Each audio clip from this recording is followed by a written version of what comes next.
Salamat po sa inyong lahat.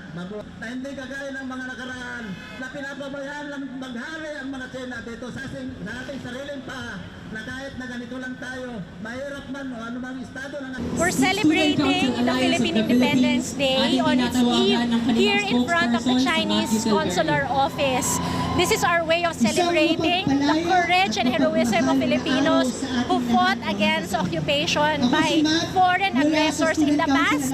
And this is also our way of telling China that we have a history of courage against aggressors and we will not be cowed by their present occupation and harassment in the West Philippine Sea.